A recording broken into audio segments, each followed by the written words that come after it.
बाबा जी और हुजूर जी की प्यारी सात संगत जी, आप सभी को प्यार भरी राधा स्वामी जी सात संगत जी आपसे विनती है। अगर चैनल पर नए हैं तो प्लीज चैनल को सब्सक्राइब कर लीजिए और कमेंट बॉक्स में राधा स्वामी जी जरूर लिख दीजिए और साथ साथ अपने शहर और गांव का नाम भी जरूर लिख दें, जिससे कि हम जान सके कि साखियां और सत्संग कहां से सुन रहे हैं। संगत जी, तभी संगत के बीच से एक भाई साहब खड़े हुए जो थोड़े गोल मटोल थे और काफी खुश मजाज लग रहे थे। उन्होंने अपनी तोंद पर हाथ फेरते हुए बड़े ही मासूम अंदाज में पूछा कि बाबा जी राधा स्वामी, मेरा सवाल मेरी डाइट और सिमरन के बीच चल रहे युद्ध को लेकर है। बाबा जी, डॉक्टर ने मुझे इंटरमिटेंट फास्टिंग करने को कहा है और मैं सुबह के समय कुछ नहीं खाता, पर जैसे ही मैं सिमरन पर बैठता हूं और अपनी आंखें बंद करता हूं, मुझे नूर दिखने के बजाय कढ़ाई में तलते हुए गरम गरम समोसे और जलेबियां दिखाई देने लगती हैं। मेरा मन मुझसे कहता है कि भाई, नाम तो तू बाद में भी झप लेगा, पहले यह सोच कि अगर तू भूखा मर गया तो सचखंड तक पहुंचने की ताकत कहां से लाएगा। बाबा जी, क्या मालिक के घर में भी कोई ऐसा फास्ट फूड काउंटर है जहां हम अपनी रूहानी भूख मिटा सके? और क्या सिमरन के वक्त समोसों का ख्याल आना यह इशारा है कि मुझे पहले नाश्ता कर लेना चाहिए? बाबा जी यह सुनकर बहुत ही जोर से खिलखिलाकर हंस पड़े और पूरी संगत में हंसी का एक जबरदस्त फवारा छूट गया। बाबा जी हंसते हुए बोले कि भाई साहब, आपने तो रूहानियत को भी हलवाई की दुकान बना दिया है। बाबा जी ने बहुत ही मजेदार तरीके से समझाया कि यह जो आपके साथ हो रहा है, यह कोई बीमारी नहीं बल्कि आपके मन की एक पुरानी आदत है। मन हमेशा उस चीज की तरफ भागता है जहां उसे सबसे ज्यादा स्वाद मिलता है। बाबा जी ने मुस्कुराते हुए सलाह दी कि जब आप सिमरन पर बैठे और मन समोसों की याद दिलाए तो उसे कहिए कि भाई, यह समोसे तो यही रह जाने हैं, पर जो नाम का रस मैं चखने जा रहा हूं वह मुझे हमेशा के लिए तृप्त कर देगा। बाबा जी ने मजाक में कहा कि मालिक को आपके पेट की भूख से कोई लेना देना नहीं है, उसे तो आपकी रूह की तड़प देखनी है। आप सुबह उठकर थोड़ा सा पानी पीजिए और फिर बैठिए, फिर देखना वह समोसे वाला ख्याल खुद ब खुद गायब हो जाएगा। अभी हंसी का माहौल चल ही रहा था कि एक युवा लड़की खड़ी हुई जो बिल्कुल आज के दौर की सोशल मीडिया इन्फ्लुएंसर लग रही थी। उसने बड़े ही नटखट अंदाज में पूछा कि बाबा जी राधा स्वामी, मेरा सवाल मेरे स्मार्टफोन और एकाग्रता को लेकर है। बाबा जी, जब मैं भजन पर बैठती हूं तो मुझे शब्द की धुन सुनाई देने के बजाय मेरे फोन की नोटिफिकेशन टोन सुनाई देती है। मेरा मन मुझसे कहता है कि अरियो, देख तो सही कि तेरी फोटो पर कितने लाइक आए हैं। कहीं ऐसा ना हो कि कोई कमेंट छूट जाए। बाबा जी, क्या सचखंड में भी 5G नेटवर्क आता है? और क्या वहां जाने के बाद हमें वाईफाई की जरूरत पड़ेगी या वहां का कनेक्शन सीधे मालिक से जुड़ा होता है?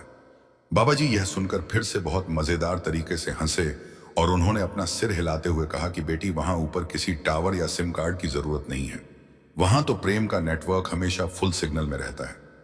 बाबा जी ने बहुत ही गहराई से समझाया कि यह जो आप बाहर के लायक और कमेंट्स ढूंढ रही है, यह आपके अहंकार की खुराक है। सिमरन वह समय है जब आपको पूरी दुनिया से ऑफलाइन होकर मालिक से ऑनलाइन होना होता है। बाबा जी ने मजेदार तरीके से सलाह दी कि जब आप सिमरन पर बैठे तो अपने फोन को दूसरे कमरे में छोड़ दीजिए और अपने मन को कहिए कि 2.5 घंटे के लिए मेरी दुनिया सिर्फ मेरा गुरु और मैं हूं। बाबा जी ने मुस्कुराते हुए कहा कि एक बार अगर अंदर का कनेक्शन जुड़ गया तो आपको इस दुनिया के किसी भी सोशल मीडिया ऐप में वह रस नहीं मिलेगा जो मालिक की याद में मिलेगा। वहां का स्टेटस कभी पुराना नहीं होता और वहां की स्टोरी कभी खत्म नहीं होती। इसी कड़ी में एक भाई साहब खड़े हुए जो थोड़े परेशान लग रहे थे और लग रहा था कि वे किसी कॉरपोरेट ऑफिस में काम करते हैं। उन्होंने पूछा कि बाबा जी, मेरा बॉस बहुत ही सख्त और बदमिजाज है। मैं जब सिमरन पर बैठता हूं तो मुझे उस बॉस का चेहरा दिखाई देता है और मुझे बहुत गुस्सा आता है। मेरा मन कहता है कि सिमरन छोड़कर पहले उस बॉस को सुनाने के लिए अच्छी सी स्पीच तैयार कर लूं। बाबा जी, क्या सिमरन में गुस्से वाले ख्याल आना मेरी रूहानी कमाई को कम कर देता है? और क्या मुझे उस बॉस को भी मालिक का रूप समझना चाहिए? बाबा जी का चेहरा यह सुनकर थोड़ा गंभीर हुआ और उन्होंने बहुत ही धीरज के साथ समझाया कि बेटा, यह दुनिया एक रंगमंच है और यहाँ हर कोई अपना अपना रोल निभा रहा है। वह बॉस तुम्हारी परीक्षा ले रहा है कि तुम्हारा धैर्य कितना मजबूत है। बाबा जी ने बताया कि गुस्सा वह आग है जो आपकी पूरी रूहानी कमाई को एक पल में जलाकर राख कर देती है। बाबा जी ने सलाह दी कि जब सिमरन में बॉस का चेहरा आए तो उस पर गुस्सा करने के बजाय मालिक से दुआ करो कि हे मालिक, उसे भी सद्बुद्धि दे। बाबा जी ने मुस्कुराते हुए कहा कि जब तुम अंदर से शांत हो जाओगे तो बाहर का कोई भी व्यक्ति तुम्हें परेशान नहीं कर पाएगा। सिमरन वह ढाल है जो तुम्हें दुनिया की कड़वाहट से बचाती है। बॉस को कोसने के बजाय अपनी सूरत को शब्द में लगाओ, फिर देखना वही बॉस तुम्हें उतना परेशान नहीं करेगा, क्योंकि तुम्हारी खुशी अब उसके बर्ताव पर निर्भर नहीं होगी।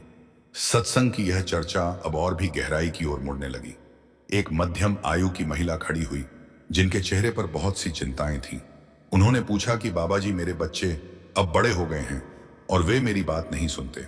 वे रूहानियत और सत्संग का मजाक उड़ाते हैं। मुझे डर लगता है कि कहीं वे गलत रास्ते पर ना चले जाएं। क्या मेरे सिमरन का फल उन्हें भी मिलेगा? क्या मैं अपने बच्चों की खातिर मालिक से कुछ मांग सकती हूं? बाबा जी ने उन्हें बहुत ही कोमलता से देखा और बोले कि माता जी, हर रूह अपना अपना कर्म लेकर आई है। आप उन पर अपनी इच्छाएं मत थोपिए, बल्कि खुद एक ऐसा उदाहरण बनिए कि वे आपकी शांति और आपके प्रेम को देखकर खुद ब खुद इस रास्ते की तरफ खींचे चले आए। बाबा जी ने बहुत ही गहरी बात कही कि अगर आप शांत और खुश रहेंगी तो आपके घर का वातावरण खुद बदल जाएगा। बाबा जी ने आश्वासन दिया कि एक सत्संगी की मेहनत का असर उसके पूरे परिवार पर पड़ता है, चाहे वे इसे माने या ना माने।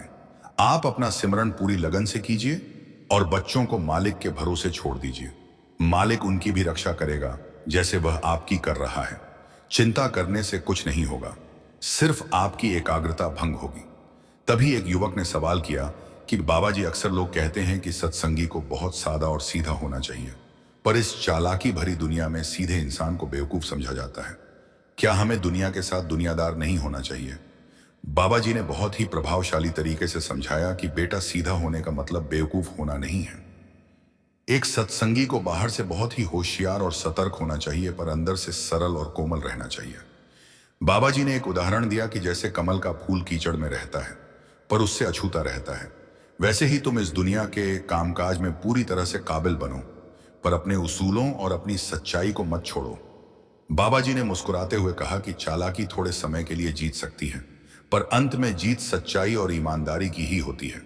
अपनी काबिलियत को इतना बढ़ाओ कि दुनिया को तुम्हारी ईमानदारी की कद्र करनी पड़े।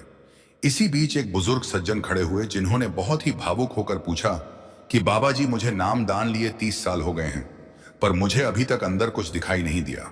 क्या मेरी भक्ति में कोई कमी है या क्या मालिक मुझसे नाराज है?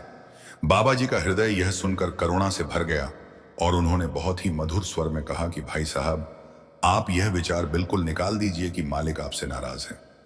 बाबा जी ने समझाया कि रूहानियत कोई ऐसी चीज नहीं है जिसे हम जबरदस्ती हासिल कर सकें। यह तो पूरी तरह से दया और मेहर का मामला है। बाबा जी बोले कि आपका काम सिर्फ दरवाजे पर जाकर दस्तक देना है। दरवाजा कब खोलना है, यह उस कुल मालिक की मौज पर निर्भर करता है। बाबा जी ने तसल्ली दी कि आपकी एक एक सांस जो उसकी याद में निकल रही है, वह मालिक के दरबार में पूरी तरह से मंजूर है। कभी कभी मालिक हमें अंदर का नजारा इसलिए नहीं दिखाता क्योंकि शायद हमारे अंदर अभी भी थोड़ा अहंकार बाकी हो, या हम उस नूर को संभालने के काबिल न हुए हो। आप अपनी मेहनत जारी रखिए, वह मालिक बहुत दयालु है, वह आपकी मेहनत को कभी बेकार नहीं जाने देगा। सत्संग की यह रूहानी महफिल अब अपने उस मुकाम पर पहुंच चुकी थी जहां हर किसी का मन शांत और स्थिर हो गया था। बाबा जी ने हाथ जोड़कर संगत की ओर देखा और बोले कि भाई, आज की यह चर्चा हमें यह सिखाती है कि भक्ति कोई बाहरी काम नहीं है, बल्कि यह तो हर हाल में मालिक की रजा में रहने का नाम है।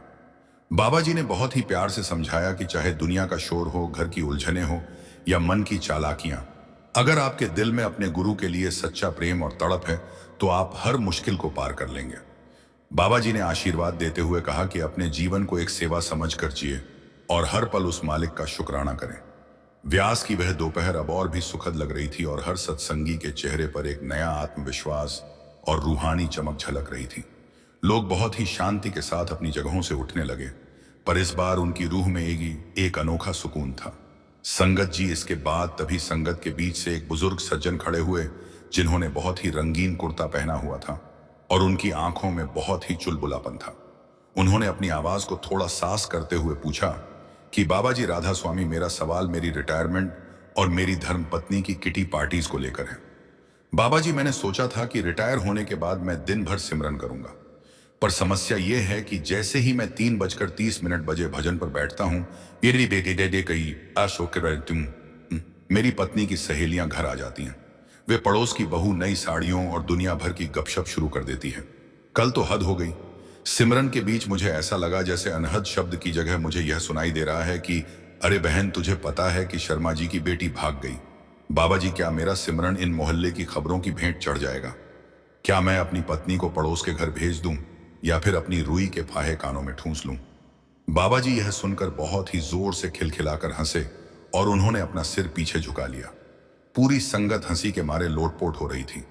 बाबा जी हंसते हुए बोले कि भाई साहब, आपने तो रूहानियत को भी न्यूज चैनल बना दिया है। बाबा जी ने बहुत ही मजेदार तरीके से समझाया कि यह जो शोर आपको बाहर से सुनाई दे रहा है, यह दरअसल आपके मन की कमजोरी है। अगर आपका ध्यान अंदर के शब्द से जुड़ा होगा, बाहर चाहे ढोल नगाड़े बजे, आपको कुछ सुनाई नहीं देगा। बाबा जी ने मजाक में कहा कि पत्नी को पड़ोस के घर भेजने की जरूरत नहीं है, बल्कि अपने मन को अपने अंदर के घर में लाने की जरूरत है। बाबा जी ने सलाह दी कि जब वे सहेलियां आए तो आप इसे एक परीक्षा समझिए। अपने मन को कहिए कि भाई, यह दुनिया की खबरें तो रोज बदलेंगी, पर जो खबर मुझे अंदर से मिलनी है वह सदा के लिए है। बाबा जी ने मुस्कुराते हुए कहा कि रुई कानों में नहीं बल्कि मन की ऊन इच्छाओं पर लगाइए जो बाहर की बातों में रस लेती है। एक बार अगर अंदर का रेडियो स्टेशन पकड़ लिया तो बाहर का कोई भी शोर आपको परेशान नहीं कर पाएगा। अभी यह मजाक चल ही रहा था कि एक युवा लड़का खड़ा हुआ जो बहुत ही आधुनिक लग रहा था और उसने हाथ में एक महंगी सी घड़ी पहन रखी थी। उसने पूछा कि बाबा जी राधा स्वामी, मैं स्टॉक मार्केट और क्रिप्टो करेंसी में डील करता हूं। मेरा सारा दिन ग्राफ देखने में और मुनाफा कमाने में निकलता है। जब मैं सिमरन पर बैठता हूं तो मैं हिसाब लगाने लगता हूं कि अगर मेरी रूह आज तीसरे तिल तक पहुंच गई तो मेरा रिटर्न ऑन इन्वेस्टमेंट आरओआई क्या होगा। क्या रूहानियत में भी कोई ऐसी बुल मार्केट आती है जहां सिमरन की वैल्यू अचानक बढ़ जाए? और क्या हम अपने कुछ पापों को शॉर्ट सेल कर सकते हैं ताकि हमारा कर्मों का पोर्टफोलियो थोड़ा हल्का हो जाए? बाबा जी यह सुनकर फिर से बहुत मधुरता से हंसे और बोले कि भाई साहब, आप तो भक्ति में भी ट्रेडिंग और सट्टेबाजी ढूंढ रहे हैं। बाबा जी ने बहुत ही गहराई से समझाया कि रूहानियत कोई बिजनेस डील नहीं है जहां आप कुछ देकर कुछ पाने की शर्त रखते हैं। बाबा जी ने मजेदार तरीके से कहा कि यहाँ का बाजार कभी क्रैश नहीं होता, क्योंकि यहाँ का मालिक खुद सब कुछ संभालता है। पर याद रखिए, यहाँ सिर्फ नाम की करेंसी चलती है। आप दुनिया में कितना भी पैसा कमा लें, वह आपके कर्मों का बोझ कम नहीं कर पाएगा। बाबा जी ने सलाह दी कि जब सिमरन पर बैठो तो अपने इस मानसिक कैलकुलेटर को कमरे के बाहर छोड़कर आओ। यहाँ मुनासा वह हराना है नहीं जो आपको मिलता है, बल्कि मुनासा वह है जो आप अपनी मैं और अहंकार को खो देते हैं। बाबा जी ने मुस्कुराते हुए कहा कि अगर आप ईमानदारी से सिमरन करेंगे तो आपकी रूह का ग्राफ हमेशा ऊपर ही जाएगा, चाहे दुनिया का बाजार कितना भी नीचे गिर जाए। इसी कड़ी में एक बहन जी खड़ी हुई जिन्होंने बहुत ही फैशनेबल चश्मा लगाया हुआ था। उन्होंने पूछा कि बाबा जी राधा स्वामी, मुझे सेल्फी लेने का और सोशल मीडिया पर अपनी फोटो डालने का बहुत शौक है। मैं जब सिमरन पर बैठती हूं तो मुझे चिंता होने लगती है कि अगर मैंने आंखें बंद की और मेरी रूह में नूर आ गया, बाबा शाह दिया, तो क्या मुझे फोटो में फिल्टर लगाने की जरूरत पड़ेगी? क्या रूहानी नूर चेहरे पर ऐसी चमक लाता है कि आईफोन के कैमरे भी फेल हो जाए? और क्या सचखंड के दरवाजे पर भी कोई चेक इन का ऑप्शन है जहां मैं अपनी लोकेशन शेयर कर सकूं? बाबा जी यह सुनकर बहुत ही मजेदार तरीके से हंसे और बोले कि बेटी, वहां ऊपर कोई नेटवर्क नहीं आता और वहां की खूबसूरती को कैद करने के लिए किसी लेस की जरूरत नहीं है। बाबा जी ने बहुत ही प्यार से समझाया कि यह जो आप बाहर का दिखावा कर रही हैं, यह सिर्फ इस मिट्टी के चोले को चमकाने के लिए है। असली चमक तो नम्रता और प्रेम से आती है। बाबा जी ने मजाक में कहा कि वहां सचखंड में कोई लाइक या कमेंट नहीं करता, वहां तो सिर्फ मालिक की प्रसन्नता ही सबसे बड़ा रिवॉर्ड है। बाबा जी ने सलाह दी कि अपनी रूह की प्रोफाइल को साफ कीजिए जो सिमरन और सेवा से चमकती है। जब अंदर का नूर प्रकट होगा तो आपको दुनिया के किसी भी फिल्टर की जरूरत नहीं पड़ेगी, क्योंकि उस नूर के आगे सूरज की चमक भी फीकी है। बाबा जी ने मुस्कुराते हुए कहा कि अपनी लोकेशन दुनिया को नहीं बल्कि अपने गुरु को बताइए कि हे मालिक, मैं अब तेरे रास्ते पर चलने के लिए तैयार हूं। सत्संग की यह चर्चा अब धीरे धीरे रूहानियत के उन गंभीर मोड़ों पर पहुंचने लगी जहां इंसान को अपने वजूद का एहसास होने लगता है। एक भाई साहब खड़े हुए जिन्होंने बहुत ही दर्द भरे स्वर में पूछा कि बाबा जी, मेरे घर में हमेशा बीमारी रहती है। कभी बच्चा बीमार होता है तो कभी पत्नी। मैंने बहुत दवाइयां की, बहुत सिमरन किया, पर मुश्किलें कम नहीं हो रही हैं। क्या मालिक मेरे सिमरन को स्वीकार नहीं कर रहा? क्या मुझे अपने कर्मों की सजा इतनी सख्त मिलनी जरूरी है? बाबा जी का चेहरा यह सुनकर बहुत ही करुणा और ममता से भर गया। बाबा जी ने बहुत ही शांत होकर समझाया कि बेटा, यह दुनिया कर्मों का खेल है। जो हमने पहले बोया है वही हमें आज काटना पड़ रहा है। बाबा जी ने बताया कि मुश्किलें आना मालिक की बेरुखी नहीं है, बल्कि वह उन मुश्किलों के जरिए तुम्हारे कर्मों के बोझ को हल्का कर रहा है। बाबा जी ने एक सुंदर उदाहरण दिया कि जैसे सोना आग में तप कर ही कुंदन बनता है, वैसे ही एक सत्संगी मुश्किलों के दौर से गुजर कर ही अंदर से मजबूत होता है। बाबा जी ने सलाह दी कि जब बीमारी या परेशानी आए तो उस समय घबराने के बजाय यह सोचो कि मालिक की दया से मेरा कोई बहुत बड़ा कर्ज एक छोटी सी बीमारी के रूप में कट रहा है। बाबा जी ने बहुत ही रूहानी बात कही कि वह कुल मालिक कभी अपने बच्चे पर उसकी बर्दाश्त से ज्यादा बोझ नहीं डालता। तुम अपना भरोसा कम मत होने दो, क्योंकि वह मालिक हर पल तुम्हारे साथ खड़ा है। सिमरन तुम्हें बीमारी से ठीक करे या ना करे, पर वह तुम्हें उस बीमारी को हंसते हंसते सहने की ताकत जरूर दे देगा। तभी एक युवक खड़ा हुआ जिसने पूछा कि बाबा जी, हम सिमरन तो करते हैं पर हमारा मन स्थिर नहीं होता। जैसे ही हम बैठते हैं, पुरानी बातें, पुराने झगड़े और आने वाले कल की चिंताएं हमें घेर लेती हैं। हमें कैसे पता चलेगा कि हमारी तरक्की हो रही है? क्या कोई खास निशानियां हैं जिससे हम जान सके कि हम सही रास्ते पर हैं? बाबा जी ने बहुत ही प्रभावशाली तरीके से समझाया कि बेटा, तरक्की का मतलब यह नहीं है कि तुम्हें तुरंत नूर दिखने लगे या धुन सुनाई देने लगे। तरक्की की पहली निशानी यह है कि तुम्हारे स्वभाव में बदलाव आने लगेगा। तुम्हें गुस्सा कम आएगा, तुम्हारे अंदर दूसरों के लिए हमदर्दी बढ़ेगी और तुम हर हाल में शांत रहना सीख जाओगे। बाबा जी ने बताया कि मन एक जंगली घोड़े की तरह है, इसे काबू करने में समय लगता है। आप सिर्फ बैठना मत छोड़िए, चाहे मन कहीं भी जाए, आप उसे बार बार पकड़कर नाम के साथ जोड़िए। बाबा जी ने मुस्कुराते हुए कहा कि तरक्की का हिसाब मालिक के हाथ में छोड़ दीजिए।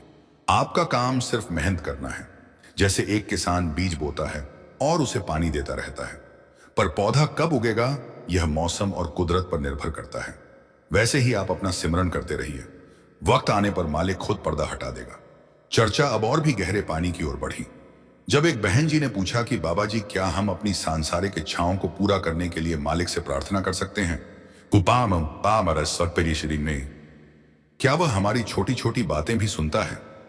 बाबा जी ने बहुत ही मधुरता से उत्तर दिया कि बेटी, वह तो तुम्हारे दिल की धड़कन तक सुनता है, पर याद रखो, वह तुम्हें वह नहीं देता जो तुम चाहती हो, बल्कि वह तुम्हें वह देता है जो तुम्हारे लिए सही है।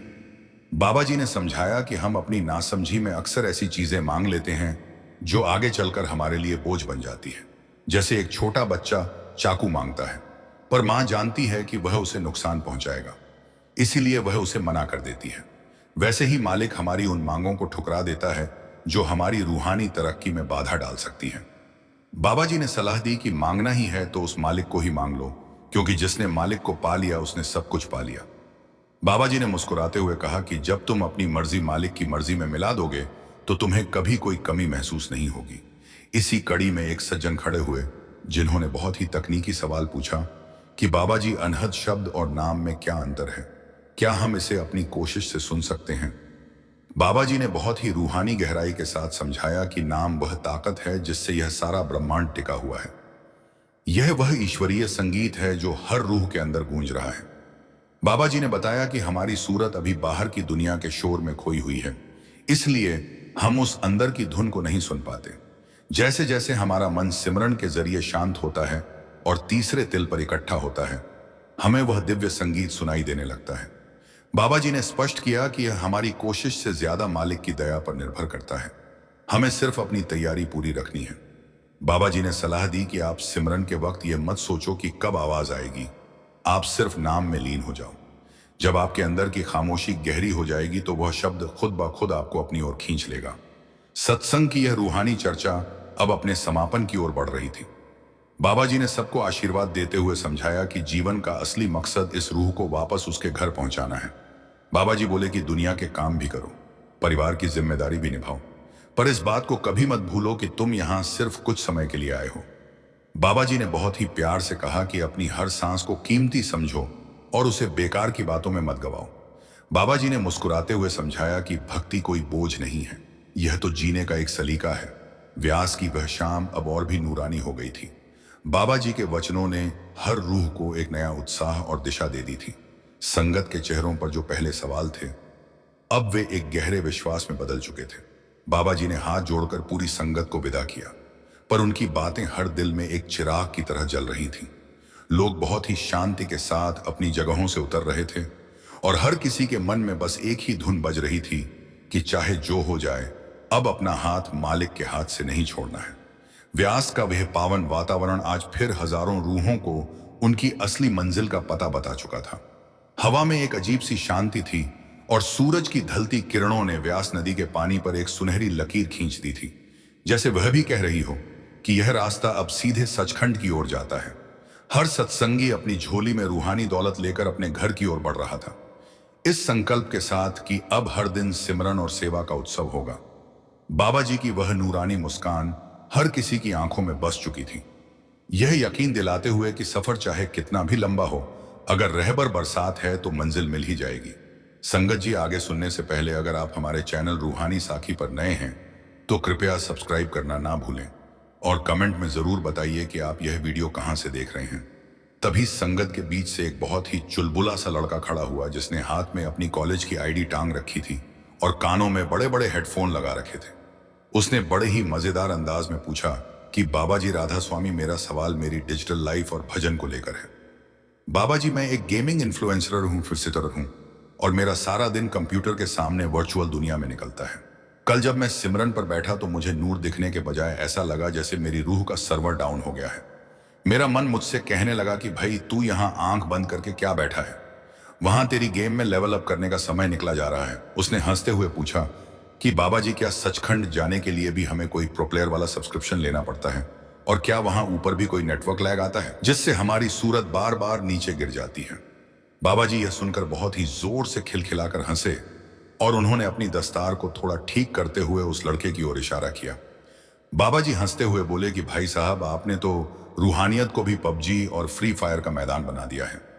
बाबा जी ने बहुत ही मजेदार तरीके से समझाया कि यह जो सर्वर डाउन होने की समस्या आप बता रहे हैं, यह दरअसल आपकी एकाग्रता की बैटरी का डिस्चार्ज होना है। बाबा जी बोले कि आज सारा दिन अपनी ऊर्जा बाहर की बनावटी दुनिया में खर्च कर देते हैं और जब मालिक से जुड़ने का वक्त आता है तो आपके पास सिग्नल ही नहीं बचता। बाबा जी ने मजाक में कहा कि सचखंड का कोई सब्सक्रिप्शन नहीं होता, वहां तो सिर्फ प्यार का वाईफाई काम करता है जो बिल्कुल मुफ्त है। बस आपको अपनी सूरत का पासवर्ड सही भरना होगा। बाबा जी ने सलाह दी कि गेम की दुनिया से बाहर निकलकर इस असली जीवन की गेम को समझो, जहां आपका मुकाबला किसी और से नहीं बल्कि आपके अपने मन से है। बाबा जी ने मुस्कुराते हुए कहा कि अगर एक बार तर का हाई स्पीड कनेक्शन जुड़ गया तो आपको दुनिया की किसी भी गेम में वह रस नहीं मिलेगा जो नाम के सिमरन में मिलेगा। अभी हंसी का यह माहौल चल ही रहा था कि एक मध्यम आयु की बहन जी खड़ी हुई, जिन्होंने बहुत ही सलीके से साड़ी पहनी हुई थी, पर उनके चेहरे पर थोड़ी झुझुलाहट थी। उन्होंने पूछा कि बाबा जी राधा स्वामी, मेरा सवाल मेरे सास बहू के ड्रामों और सिमरन को लेकर है। बाबा जी, जैसे ही मैं भजन पर बैठती हूँ मुझे याद आता है कि कल शाम के टीवी सीरियल में उस विलेन ने क्या साजिश रची थी। मेरा मन सिमरन छोड़कर यह सोचने लगता है कि अगले एपिसोड में क्या होगा।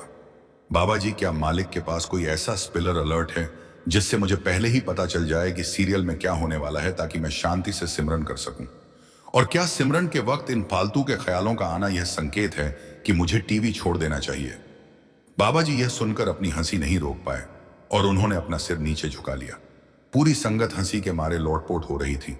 बाबा जी हंसते हुए बोले कि माता जी, आपने तो रूहानियत को भी डेली सोप बना दिया है। बाबा जी ने बहुत ही दिलचस्प तरीके से समझाया कि यह जो टीवी सीरियल है, यह सब मन का खिलौना है। मन जानता है कि अगर आप एकाग्र हो गए तो उसकी हुकूमत खत्म हो जाएगी, इसलिए वह आपको उन चीजों का लालच देता है जिनमें आपको सबसे ज्यादा स्वाद आता है। बाबा जी ने सलाह दी कि सिमरन पर बैठने से पहले कम से कम 1 घंटा टीवी और फोन से दूर रहें। बाबा जी ने मजाक में कहा कि मालिक के घर में कोई सीरियल नहीं चलता, वहां तो सिर्फ सच्चाई की फिल्म चलती है। बाबा जी बोले कि जब मन सीरियल की बात करें तो उसे कहिए कि भाई, असली ड्रामा तो मेरे अंदर चल रहा है जिसे मुझे खत्म करना है। बाबा जी ने मुस्कुराते हुए कहा कि एक बार उस नाम का स्वाद चख लिया तो दुनिया के सारे नाटक तुम्हें फीके लगने लगेंगे। इसी बीच एक और भाई साहब खड़े हुए जो थोड़े मोटे ताजे थे और खाने पीने के शौकीन लग रहे थे। उन्होंने पूछा कि बाबा जी राधा स्वामी, मेरा मन कहता है कि सिमरन के लिए सादा खाना जरूरी है, पर मुझे पिज्जा और बर्गर बहुत पसंद है। क्या अगर मैं पिज्जा खाकर सिमरन पर बैठूं तो क्या मेरी सूरत ऊपर चरच पाएगी या वह पिज्जा के बोझ से नीचे ही दबी रहेगी? बाबा जी यह सुनकर फिर से बहुत मजेदार अंदाज में हंसे और बोले कि भाई साहब, आप तो भक्ति में भी फास्ट फूड ढूंढ रहे हैं। बाबा जी हंसते हुए बोले कि खाना सिर्फ शरीर के लिए है, पर जैसा अन्न होता है वैसा ही मन होता है। बाबा जी ने इसका उपाय यह बताया कि अगर आप बहुत भारी और तामसिक खाना खाएंगे तो सिमरन में आपको सिर्फ नींद और सुस्ती आएगी। बाबा जी बोले कि रूहानी तरक्की के लिए हल्का भोजन और हल्का मन बहुत जरूरी है। बाबा जी ने मजाक में कहा कि मालिक को पिज्जा से कोई दुश्मनी नहीं है, पर वह चाहता है कि आप अंदर के उस अमृत का स्वाद लें जिसके आगे दुनिया के सारे व्यंजन फीके पड़ जाए। बाबा जी ने सलाह दी कि अपनी जीभ पर थोड़ा काबू रखिए ताकि आपकी सूरत को ऊपर चढ़ने में आसानी हो। बाबा जी ने हंसते हुए कहा कि मालिक के दरबार में वजन शरीर का नहीं बल्कि रूह की हल्की उड़ान का देखा जाता है। सत्संग की यह रूहानी और मजेदार चर्चा अब धीरे धीरे गंभीरता की ओर बढ़ने लगी। एक युवक ने खड़ा होकर पूछा कि बाबा जी, हम सिमरन तो करते हैं पर हमारा मन स्थिर नहीं होता। जैसे ही हम बैठते हैं पुरानी बातें, पुराने झगड़े और आने वाले कल की चिंताएं हमें घेर लेती हैं। हमें कैसे पता चलेगा कि हमारी तरक्की हो रही है? क्या कोई खास निशानियां हैं जिससे हम जान सके कि हम सही रास्ते पर हैं? बाबा जी ने बहुत ही प्रभावशाली तरीके से समझाया कि बेटा, तरक्की का मतलब यह नहीं है कि तुम्हें तुरंत नूर दिखने लगे या धुन सुनाई देने लगे। तरक्की की पहली निशानी यह है कि तुम्हारे स्वभाव में बदलाव आने लगेगा। तुम्हें गुस्सा कम आएगा, तुम्हारे अंदर दूसरों के लिए हमदर्दी बढ़ेगी और तुम हर हाल में शांत रहना सीख जाओगे। बाबा जी ने बताया कि मन एक जंगली घोड़े की तरह है, इसे काबू करने में समय लगता है। आप सिर्फ बैठना मत छोड़िए, चाहे मन कहीं भी जाए आप उसे बार बार पकड़कर नाम के साथ जोड़िए। बाबा जी ने मुस्कुराते हुए कहा कि तरक्की का हिसाब मालिक के हाथ में छोड़ दीजिए। आपका काम सिर्फ मेहनत करना है। जैसे एक किसान बीज बोता है और उसे पानी देता रहता है, पर पौधा कब उगेगा यह मौसम और कुदरत पर निर्भर करता है। वैसे ही आप अपना सिमरन करते रहिए, वक्त आने पर मालिक खुद पर्दा हटा देगा। बाबा जी ने बहुत ही शांत और मधुर स्वर में कहा कि रूहानियत कोई दौड़ नहीं है बल्कि एक धैर्य का सफर है। तभी एक बुजुर्ग महिला खड़ी हुई जिनकी आवाज में एक दर्द था। उन्होंने पूछा कि बाबा जी, मेरे अपने घर में मेरा सम्मान नहीं होता। मैंने पूरी उम्र अपने बच्चों और ससुराल की सेवा की, पर आज वे मुझे एक बोझ समझते हैं। मेरा मन नफरत से भर जाता है और जब मैं सिमरन पर बैठती हूं तो मुझे वही अपमानजनक शब्द याद आते हैं। मैं उन्हें मांस कैसे करूं? बाबा जी का हृदय यह सुनकर भर आया और उन्होंने बहुत ही कोमल स्वर में कहा कि बेटी, यह जो नफरत तुम पाल रही हो यह दरअसल तुम्हारी रूह को जला रही है। बाबा जी ने बहुत ही गहराई से समझाया कि दूसरों का व्यवहार उनका कर्म है, पर उस पर तुम्हारी प्रतिक्रिया तुम्हारा कर्म है। बाबा जी बोले कि मास्क कर देना कमजोरी नहीं बल्कि दुनिया की सबसे बड़ी बहादुरी है। बाबा जी ने बताया कि जब तुम उन्हें मास्क कर दोगी तो तुम उस मानसिक जेल से आजाद हो जाओगी जिसमें तुमने खुद को बंद कर रखा है। बाबा जी ने सलाह दी कि जब सिमरन पर बैठो तो उन सब लोगों को मालिक के हवाले कर दो और कहो कि हे मालिक, मैंने इन्हें मास्क किया, अब तू इन्हें संभाल। बाबा जी ने मुस्कुराते हुए कहा कि जब तुम अपनी मुट्ठी खोल दोगी तभी मालिक उसमें अपना नूर भर सकेगा। बाबा जी बोले कि तुम्हारा फर्ज सेवा करना था, जो तुमने किया। अब फल की इच्छा छोड़ दो और अपनी दो उस मालिक से जोड़ लो जो कभी तुम्हारा अपमान नहीं करेगा और ना ही तुम्हें कभी अकेला छोड़ेगा। चर्चा का रुख अब और भी गहरे पानी की ओर बढ़ा। जब एक सज्जन ने पूछा कि बाबा जी, अक्सर लोग कहते हैं कि गुरु को हमारे सारे कर्मों का पता होता है, तो फिर क्या गुरु हमारी उन गलतियों को भी जानता है जो हमने अंधेरे में की है, और क्या वह हमें कभी मांस करेगा? बाबा जी का चेहरा यह सुनकर करुणा से भर गया और उन्होंने बहुत ही गंभीर स्वर में कहा कि भाई, गुरु तो वह माँ है जो अपने बच्चे की हर गंदगी को साफ करना जानती है। बाबा जी बोले कि मालिक आपकी गलतियों से ज्यादा आपकी पछतावे वाली तड़प को देखता है। बाबा जी ने इसका उपाय यह बताया कि अगर आपसे कोई गलती हो गई है तो उसे पकड़कर मत बैठिए, बल्कि दोबारा वह गलती न करने का संकल्प लीजिए। बाबा जी ने बहुत ही रूहानी बात कही कि गुरु का प्यार आपकी गलतियों से कहीं ज्यादा बड़ा है। बाबा जी ने मुस्कुराते हुए तसल्ली दी कि जब आप सिमरन पर बैठते हैं और अपनी गलतियों के लिए रोते हैं तो वह आंसू आपकी रूह के सारे दाग धो देते हैं।